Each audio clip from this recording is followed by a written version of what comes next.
इस कहानी की शुरुआत में हमें बताया जाता है कि 19 पावरफुल रिंग्स को बनाया गया था, जिसमें से 3 रिंग्स एल्फ को दी गई जो बहुत ज्यादा समझदार और अमर होते हैं। 7 रिंग्स बोनो को दी गई थी जो पहाड़ियों में रहते थे और कारीगरी में माहिर थे, और बची हुई 9 रिंग्स इंसानों को दी गई जो हमेशा से ही पावर के भूखे थे। लेकिन किसी को पता नहीं था कि इन 19 रिंग्स के सिवा एक और रिंग बनाई गई थी जो इन सबसे ज्यादा पावरफुल थी, और उसे डार्क लॉर्ड सोरोन ने बनाया था। इस रिंग से बाकी सभी रिंग पर काबू किया जा सकता था, क्योंकि इस रिंग में सोरोन ने अपनी बुराई और पूरी दुनिया पर राज करने की इच्छा डाली थी। इसके बाद सोरोन ने पूरी दुनिया की सभी प्रजाति के लोगों पर अटैक कर दिया। वो सभी को हरा रहा था, लेकिन अब इंसानों और एल्फ के बचे हुए राज्यों ने मिलकर सोरोन से लड़ाई की। लड़ाई के शुरू होने पर इंसान और एल्फ की सेना जीत रही थी, लेकिन जब सोरोन लड़ाई में उतरा तो उसने लड़ाई का पूरा पासा पलट दिया और अब इंसानों और एल्फ की सेना सोरोन से लड़ने लगी। लेकिन रिंग की पावर के सामने कोई नहीं टिक सका। तभी सोरोन ने इंसानी सेना के किंग को मार दिया।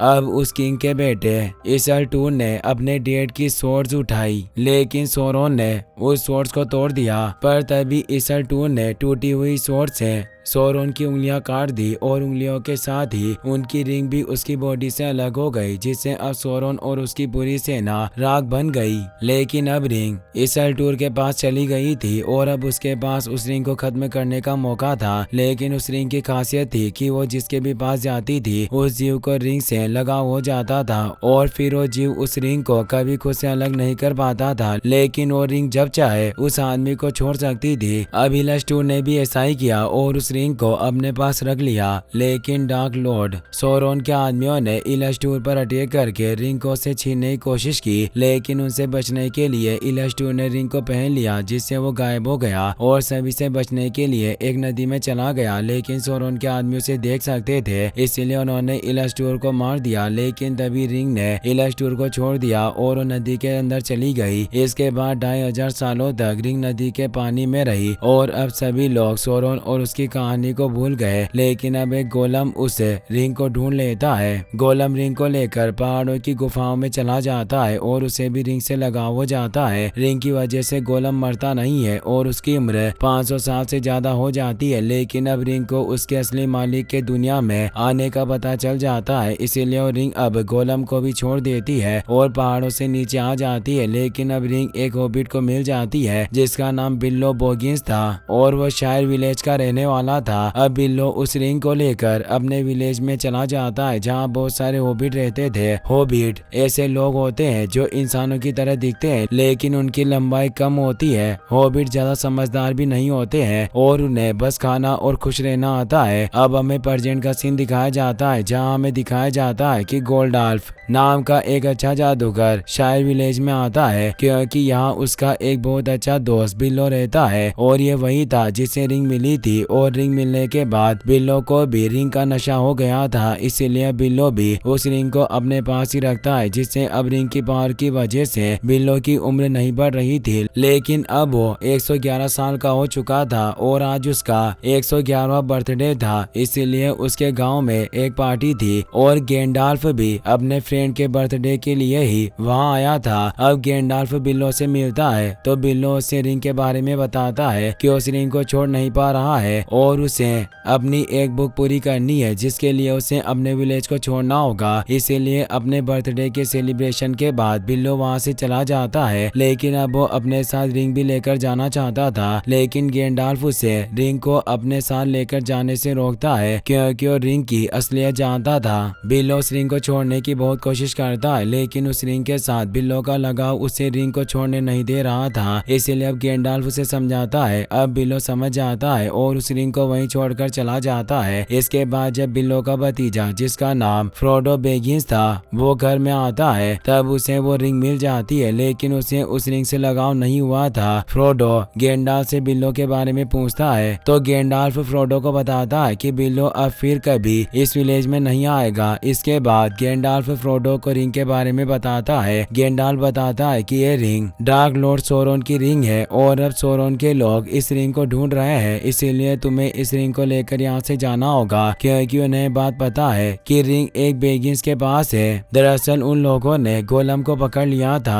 और उसने पता लगा लिया दिया था कि रिंग किसके पास है। अब फ्रोडो गैंडाल्फ से कहता है कि इस रिंग को आप रख लीजिए, लेकिन गैंडाल्फ उस रिंग को लेने से मना कर देता है क्योंकि वो नहीं चाहता था कि वो रिंग उसके ऊपर कंट्रोल कर ले और फिर उसकी जादुई पावर्स का यूज बुराई के लिए करे। इसीलिए गैंडाल्फ फ्रोडो को रिंग देकर उससे कहता है कि सोरोन की आत्मा इस रिंग में कैद है और इसीलिए वो इसे ढूंढ रहा है और ये रिंग भी अपने मालिक के पास जाने के लिए बेताब है। इसीलिए अब ये तुम्हारी जिम्मेदारी है कि तुम इसे सोरोन के पास नहीं जाने दो। अब गैंडाल्फ फ्रोडो को ब्री विलेज के एक रेस्टोरेंट में जाने के लिए कहता है और कहता है कि मैं तुम्हें वहीं मिलूंगा, लेकिन उससे पहले मुझे अपने कबीले के सरदार सोरोमन से मिलना है क्योंकि वो हमें बता सकते हैं कि हम इस रिंग को कैसे खत्म कर सकते हैं। अब गैंडाल्फ फ्रोडो से कहता है कि इस गांव से बाहर जाने के बाद तुम अपने असली नाम का इस्तेमाल मत करना और रोड से दूर रहकर बस दिन में ही सफर करना। अब गैंडाल्फ को घर के बाहर से एक आवाज आती है। उसे पता चलता है कि फ्रोडो का एक फ्रेंड सैम छुपकर उन दोनों की बातें सुन रहा था। इसीलिए अब गैंडाल्फ सैम को घर के अंदर खींच लेता है और अब उसे भी फ्रोडो के साथ उसके सफर पर भेज देता है। गैंडाल्फ सैम से वादा करता है कि वो फ्रोडो का साथ कभी नहीं छोड़ेगा। गैंडाल्फ फ्रोडो से रिंग को कभी न पहनने के लिए कहता है क्योंकि रिंग को पहनने के बाद सोरोन के सिपाहियों को पता चल जाएगा कि ये रिंग कहाँ है और इस रिंग के पीछे आ जाएंगे। अब गैंडाल्फ फ्रोडो और सैम को जंगल में छोड़कर अपने कबीले के सरदार के पास जाने के लिए निकल जाता है, लेकिन जब वो अपने सरदार के पास जाकर उसे बताता है कि उसे सोरोन की रिंग मिल चुकी है, तब उसे पता चल जाता है कि सरदार भी सोरोन का भक्त बन चुका है और अब वो भी सोरोन का साथ दे रहा था।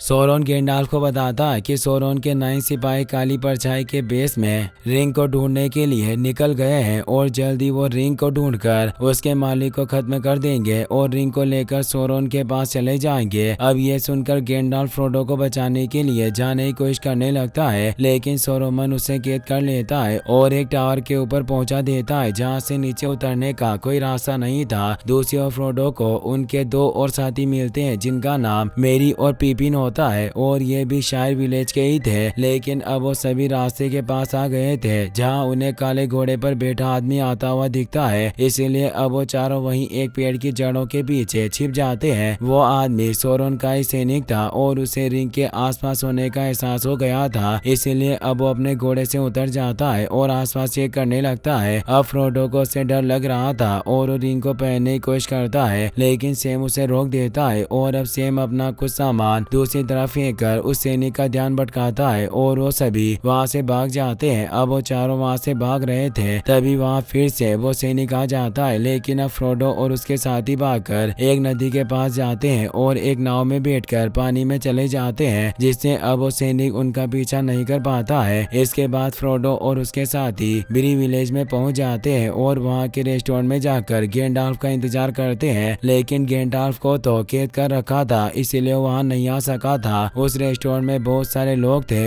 और उन सभी के बीच एक स्टाइडर नाम का आदमी भी था जो बहुत देर से फ्रोडो को देख रहा था। अब फ्रोडो का फ्रेंड पिपिन सभी लोगों को फ्रोडो का असली नाम बता रहा था, इसीलिए अब फ्रोडो उसे रोकने के लिए जाता है, लेकिन तभी फ्रोडो नीचे गिर जाता है जिससे अब रिंग हवा में उछल जाती है और फ्रोडो की उंगली में चली जाती है, जिससे अब फ्रोडो गायब हो जाता है। फ्रोडो को गायब होता देख सभी लोग चौंक जाते हैं और तभी फ्रोडो की एक आंख दिखती है जो सोरान की आंख थी और उसे एक आवाज भी आती है जो उसे कह रही थी कि मैं तुम्हें देख सकता हूँ। अब फ्रोडो डर जाता है और रिंग को अपनी उंगली से निकाल लेता है जिससे वो फिर से दिखने लग जाता है, लेकिन अब सोरोन के सैनिकों को भी रिंग की लोकेशन का पता चल जाता है और वो भी अब ब्री विलेज की ओर आने लगते हैं। अब वहाँ स्टाइडर आता है और फ्रोडो को लेकर एक रूम में आ जाता है जहाँ वो फ्रोडो से कहता है कि तुम अपनी तरह लोगों का ध्यान खींचने में माहिर हो, सभी लोग जान चुके हैं कि तुम कौन हो। अब फ्रोडो स्टाइडर से उसके बारे में पूछता है तो स्टाइडर बताता है कि मुझे तुम्हारे और उस रिंग के बारे में सब कुछ पता है। स्टाइडर उन सभी से कहता है कि नाज़गुल को पता चल गया है कि तुम यहाँ हो, इसीलिए वो यहाँ आ रहे हैं। अब स्टाइडर फ्रोडो और उसके साथियों को उनके रूम में सोने से मना कर देता है और उन्हें अपने साथ अपने रूम में लेकर चला जाता है। थोड़ी देर बाद ही सोरोन के सैनिक वहाँ जाते हैं और फ्रोडो के रूम में जाकर फ्रोडो और उसके साथियों को मारने की कोशिश करते हैं, लेकिन वहाँ कोई नहीं था, इसीलिए अब वो वहाँ से चले जाते हैं। स्टाइडर फ्रोडो और उसके साथी स्टाइडर के रूम से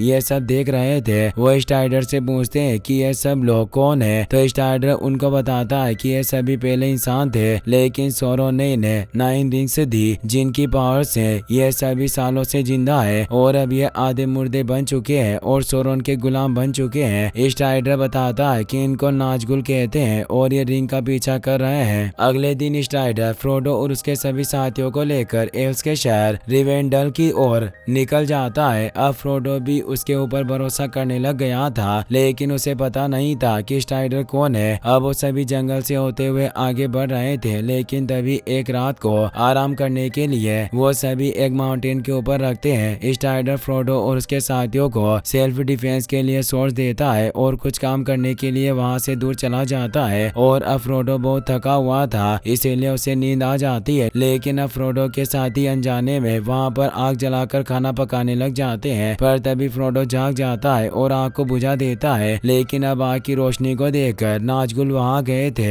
अब नाज़गुल फ्रोडो के ऊपर अटैक कर देते हैं, लेकिन फ्रोडो के साथी उसे बचाने के लिए नाज़गुल्स को रोकने लगते हैं। पर नाज़गुल्स बहुत पावरफुल थे, वो फ्रोडो के ऊपर भी अटैक करते हैं, लेकिन तभी फ्रोडो रिंग को पहन लेता है। पर नाज़गुल्स अभी भी फ्रोडो को देख सकते थे, इसलिए फ्रोडो की चेस्ट में अपने स्वॉर्ड से अटैक कर देते हैं और फ्रोडो घायल हो जाता है। अब वहाँ स्ट्राइडर आ गया था और वो सभी नाज़गुल्स से फाइट करने लगता है और उनके ऊपर आग लगा देता है, जिससे अब वो सभी वहाँ से भाग जाते हैं। नाज़गुल के अटैक से फ्रोडो की तबीयत खराब होती जा रही थी, क्योंकि नाज़गुल की स्वॉर्ड से घायल होने वाला आदमी नहीं बच सकता था और वो मरकर प्रेतों की दुनिया में चला जाता था। इसलिए फ्रोडो को बचाने के लिए उसे जल्दी से जल्दी रिवेंडल लेकर जाना था, क्योंकि अब बस एल्फ ही उसे बचा सकते थे। अब स्ट्राइडर फ्रोडो को जल्दी से जल्दी रिवेंडल लेकर जाना चाहता था, लेकिन सभी नाज़गुल उन्हें अभी भी ढूंढ रहे थे, इसीलिए वो सभी नाज़गुल से बचते हुए आगे जा रहे थे। लेकिन अब फ्रोडो की हालत बिगड़ती जा रही थी, लेकिन तभी वहाँ एक एल्फ आती है जिसका नाम आरवेन था और वो स्ट्राइडर की लवर भी थी। इसीलिए अब स्ट्राइडर फ्रोडो को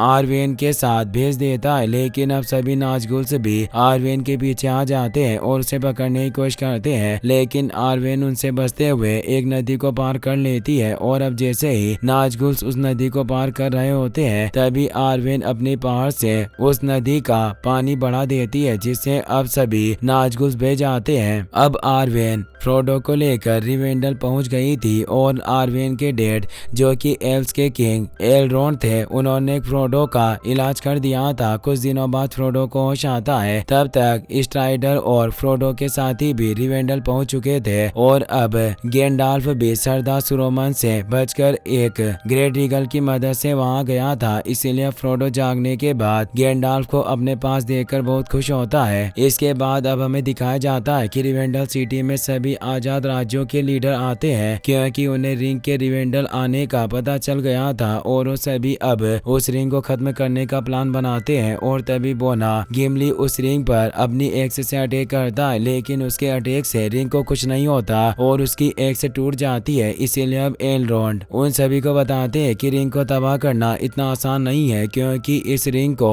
माउंट डूम की आग से बनाया गया था और इसे खत्म भी उसी आग से किया जा सकता है। एलरोंड सभी को बताते हैं कि जब इलसटूर ने सोरोन से रिंग ली थी, तभी मैं उसे माउंट डूम में लेकर गया था और इलसटूर से उस रिंग को नष्ट करने के लिए कहा था, लेकिन उसे ताकत की चाह थी और उसने रिंग को नष्ट करने से मना कर दिया था। अब वो सभी रिंग को माउंट डूम में लेकर जाने के लिए कहते हैं, लेकिन कोई भी एक दूसरे पर भरोसा नहीं कर रहा था और वो सभी रिंग को एक दूसरे को देने से डर रहे थे। इसीलिए फिर से फ्रोडो आगे आता है और वो खुद उस रिंग को लेकर माउंट डूम में जाने का इरादा करता है। इसीलिए अब गैंडाल्फ, सैम, मेरी, पिपिन, एल्फ लेगोलास, बोना गिमली, राज्य का बोरोमीर और स्ट्राइडर भी फ्रोडो की रक्षा के लिए उसके साथ जाने के लिए तैयार हो जाते हैं, क्योंकि अब उन्हें एक भरोसेमंद रिंग धारक मिल गया था। इसीलिए फ्रोडो अपने साथ उन 8 साथियों को लेकर माउंट डूम की ओर निकल जाता है, लेकिन रास्ते में उन्हें बहुत सारी मुसीबतों का सामना करना पड़ता है, क्योंकि अब सोरोमन उन सभी को माउंट डूम तक जाने से रोक रहा था और अपने जादू से उनके सभी रास्ते बंद कर रहा था। और अब सोरोमन ने उसकी एक ऐसी सेना बना ली थी जो दिन की धूप में भी अपना काम कर सकती थी। अब गैंडाल्फ और सभी को आगे जाने के लिए नए रास्ते की जरूरत थी, क्योंकि सोरोमन उनके लिए मुश्किलें बढ़ा रहा था। इसलिए अब गैंडाल्फ सभी को मोरिया की खदानों से निकलने के लिए कहता है, जहाँ पर बोने रहते थे और वहाँ रहने वाले बोनों का सरदार गिमली का रिश्तेदार था। लेकिन जब वो सभी मोरिया की गुफाओं में जाते हैं, उन्हें पता चलता है कि वहाँ के सभी बोने मर चुके हैं और अब वहाँ ओक्स रहते थे, लेकिन अब वो वापस नहीं जा सकते थे क्योंकि गुफा के बाहर एक टेंटिकल वाले मॉन्स्टर ने उनके ऊपर अटैक किया था, जिससे अब गुफा का गेट टूट चुका था और बाहर निकलने का रास्ता बंद हो चुका था। तो अब वो सभी गुफा में आगे बढ़ते हैं, लेकिन आगे बढ़ते हुए फ्रोडो को कोई उनका पीछा करते हुए दिखता है। इसीलिए फ्रोडो गैंडाल्फ को उसके बारे में बताता है, लेकिन गैंडाल्फ जानता था कि उनका पीछा गोलम कर रहा है क्योंकि उसे रिंग चाहिए थी। वो रिंग से प्यार भी करता था और उससे नफरत भी करता था और अब वो रिंग का पीछा करता हुआ उनके पीछे आ रहा था। लेकिन गैंडाल्फ को पता था कि गोलम उनके ऊपर अटैक नहीं करेगा, इसीलिए वो गोलम को उनके पीछे आने से नहीं रोकता है। गैंडाल्फ को लग रहा था कि गोलम आगे जाके उनकी मदद कर सकता है। अब वो सभी आगे बढ़ रहे थे और वो बोनो के शहर मोरिया में आ गए थे, जहाँ गिमली को वहाँ के सरदार की कब्र मिलती है। इसीलिए अब वो सभी वहाँ रुकते हैं, लेकिन तभी पिपिन से एक बाल्टी कुएं में गिर जाती है और वहाँ बहुत तेज आवाज हो जाती है, जिससे वहाँ रहने वाले ओक्स और एक मॉन्स्टर आवाज को सुनकर उनके ऊपर अटैक करने के लिए आ जाते हैं। लेकिन वो सभी उन ओक्स से लड़ते हैं और मॉन्स्टर को भी बीट कर देते हैं। अब वो सभी वहाँ से निकलकर आगे जा रहे होते हैं, लेकिन तभी वहाँ बहुत सारे ओक्स आ जाते हैं और उन्हें चारों ओर से घेर लेते हैं। लेकिन तभी वहाँ एक मॉन्स्टर आता है जिसका नाम बालरोग था और वो बहुत पावरफुल था, इसीलिए अब सभी ओक्स उससे डरकर वहाँ से भाग जाते हैं। लेकिन अब गैंडोल्फ को भी पता चल गया था कि बालरोग उन्हें मारने के लिए आ रहा है, इसीलिए अब गैंडोल्फ सभी को भागने के लिए कहता है और वो सभी एक पुल की ओर जाते हैं, जिससे वो सभी उन गुफाओं से बाहर जा सकते थे। अब वो सभी पुल के ऊपर पहुंच जाते हैं और उसे पार कर रहे होते हैं, लेकिन तभी बालरोग वहां जाता है और अब गैंडोल्फ पुल के ऊपर रुककर बालरोग से मुकाबला करता है। इसके बाद गैंडोल्फ उसे खाई में गिराने में कामयाब हो जाता है, लेकिन तभी बालरोग गैंडोल्फ का पैर खींच लेता है और अब गैंडोल्फ भी खाई में गिर जाता है। गैंडोल्फ की मौत से सभी बहुत दुखी होते हैं, लेकिन वो सभी अब कुछ नहीं कर सकते हैं, इसीलिए वो सभी आगे बढ़ते हैं और गुफाओं से बाहर निकल जाते हैं। गुफाओं से बाहर निकलकर वो सभी एल्फ के शहर लोथलोरिया में पहुंच गए थे, जहां एल्फ की क्वीन गेलाड्रियल उन सभी को आराम करने के लिए कहती है। इसीलिए वो सभी एक रात वहीं आराम करके अगले दिन फिर से अपने सफर पर निकल जाते हैं। लेकिन अब गेलाड्रियल उन सभी को कुछ सामान देती है जो उनके सफर में उनके काम आने वाला था। अब वो सभी छोटी बोट्स में बैठकर नदी के रास्ते आगे जाने लगते हैं, लेकिन उन्हें पता नहीं था कि सोरोमन ने ओक्स की सेना, जिसका नाम उरुखाई था, उसे रिंग को लाने के लिए भेज दिया था और वो सभी ओक्स अब नदी के किनारे उनका पीछा कर रहे थे। अब रात में सभी एक किनारे पर रुकते हैं, लेकिन तभी उन्हें पता चलता है कि गोलम अभी भी उनका पीछा कर रहा था, लेकिन उसे नजरअंदाज कर देते हैं और अगले दिन फिर से आगे बढ़ने लगते हैं। कुछ और दिन सफर करने के बाद वो सभी अब पार्थ गेलेन आ जाते हैं, जो पहले स्टाइडर के राज्य का हिस्सा था और वहाँ अभी भी स्टाइडर के पूर्वजों के स्टेचू थे। अब वो सभी वहीं किनारे पर आराम करते हैं और रात में आगे बढ़ने का प्लान बनाते हैं, लेकिन तभी फ्रोडो वहां से शांति की तलाश में थोड़ा दूर आ जाता है, जहां उसे बोरोमिर मिलता है। बोरोमिर फ्रोडो से रिंग के बारे में बातें करता है, लेकिन गेलाड्रियल ने पहले ही फ्रोडो को सचेत कर दिया था, इसीलिए फ्रोडो समझ जाता है कि रिंग ने बोरोमिर को वश में कर लिया है और अब बोरोमिर उससे रिंग को छीनने की कोशिश करेगा। और ऐसा ही होता है क्योंकि बोरोमिर उस रिंग को हासिल करना चाहता था, लेकिन जैसे ही बोरोमिर फ्रोडो से रिंग को छीनने की कोशिश करता है, फ्रोडो रिंग को पहन लेता है और वहां से गायब हो जाता है। फ्रोडो वहां से भागकर दूर चला जाता है। अब फ्रोडो के रिंग को पहनने की वजह से उरुखाई की सेना वहां जाती है, लेकिन तभी स्टाइडर भी फ्रोडो के पास आ जाता है, पर अब फ्रोडो को किसी पर भरोसा नहीं था, इसलिए स्टाइडर फ्रोडो को अकेले आगे जाने के लिए कहता है और फ्रोडो भी यही चाहता था, इसीलिए स्टाइडर सभी ऑक्स को वहां रोकता है और फ्रोडो को वहां से भगा देता है। अब स्टाइकर की मदद के लिए लेगोलास और गिमली भी वहां जाते हैं और वो तीनों मिलकर ऑक्स को मारने लगते हैं। दूसरी ओर अब मेरी और पिपिन छुपे हुए थे, लेकिन फ्रोडो को ऑक्स से बचाने के लिए वो दोनों ऑक्स के सामने आ जाते हैं और उनका ध्यान अपनी ओर खींच लेते हैं और अब वो दोनों भागकर बोरोमिर के पास चले जाते हैं। अब बोरोमिर को भी पता चल गया था कि उसे बहुत बड़ी गलती हो चुकी है, इसीलिए अब वो प्रायश्चित करने के लिए और मेरी और विपिन को बचाने के लिए सभी ऑक्स से लड़ता है और बहुत बहादुरी से बहुत सारे ऑक्स को मार देता देता है, लेकिन उन ऑक्स का लीडर दूर से तीर चलाकर बोरोमिर को मार देता है और अब सभी ऑक्स